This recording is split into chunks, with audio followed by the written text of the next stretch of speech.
Wi-Fi window machine ng Queensling Technology. So ito unit na to, ordered from Bicol. So ito yung kasama ng window machine, yung dalawang thermal paper, dalawang 9 meters SMA cable para sa antenna. So mailabas na yung antenna, yung LAN cable. So ito yung yung login, info. Tapos yung warranty agreement ko.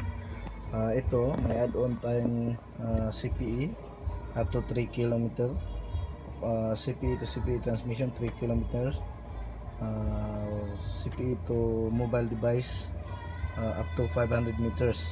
So ito configured na to, ito may signal.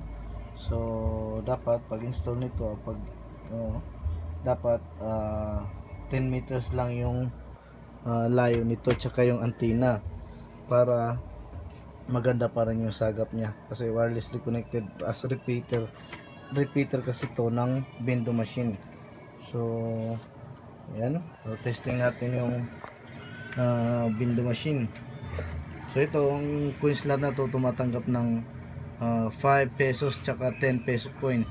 Ito multi coin drop indicator, ito yung light na to. So pwede kahit sunod-sunod or kahit ilang 5 piso or kahit ilang 10 piso. Ito yung light indicator, pag wala ng papel magbi-blink yan. So dito mo kukunin yung resibo. Yan, okay, may mga stickers. So ito login manually, open lang yung browser. Pero automatic naman pagka may internet yung window machine, automatic naman na magre-redirect yung pagka-connect mo ng dito sa wifi na to, magre-redirect ka sa login page. So ito manual, kung hindi didiretso. So type lang sa browser na 1.1.1.1. So yan. At sa balance inquiry naman, 1.1.1.1/info. Yun yung pagbabalance inquiry ng natitirang time. So ito try natin. Ang set ng customer, ang gusto ng customer is 5 pesos 1 hour. So try natin. Okay, nagla-light siya. So isang light lang, isang blink lang. Ito, ang pag hila nito dapat nasa gilid lang. Pwedeng dito, pwede rin dito. Kasi may cutter, may parang blade siya sa ilalim. So yan, okay. Pwedeng dito rin. Okay, yan. So 1 hour 5 pesos. Okay, kaya natin. So ito 10 piso. So ang lalabas dito is 2 hours.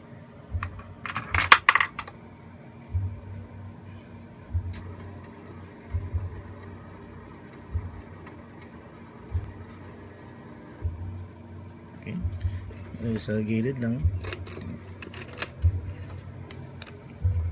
So ang lalabas is 2 hours. Okay, pwede ring sabay. May 5 piso ka, gusto mo ng malaking time, ito, for example ito 15 or 20, depende sa inyo. So una natin ito. So dapat lalabas niyan is 4 hours 20 pesos yung in-insert niyang coin.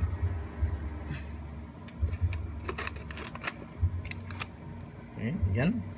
So 4 hours 0 minutes 20 pesos. So ang pag-install naman ito, ito yung antenna, ilalagay lang sa likod, ito dalawa. Tapos ito yung power, ito yung sa internet. So direct sa ISP, lalagyan lang ng LAN cable. So yan po. So dito naman tayo sa para pagpalit ng papel. Pagka naubos na yung papel, so may bukasan din dito sa harap. ito, open mo lang. Okay. So dito sa gilid may pindutan ito dito.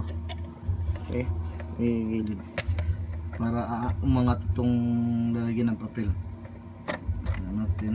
Tingnan mo pagka wala ng open siya or wala ng papel na detect, nagbi-blink yung light indicator. So ito. Okay. Ito yung papel.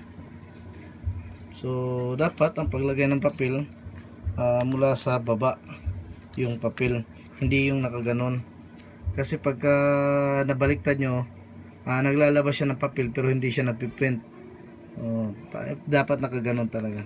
Yan, ganyan. So pag lagay nyo ng papel,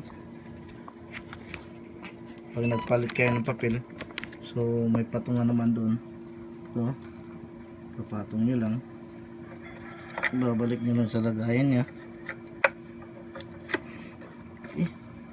Yan na, so yan mahaba, so anahan mo lang. Dapat para mag ready siya na mag print, anahan mo ng konti tapos isara mo. Isara mo.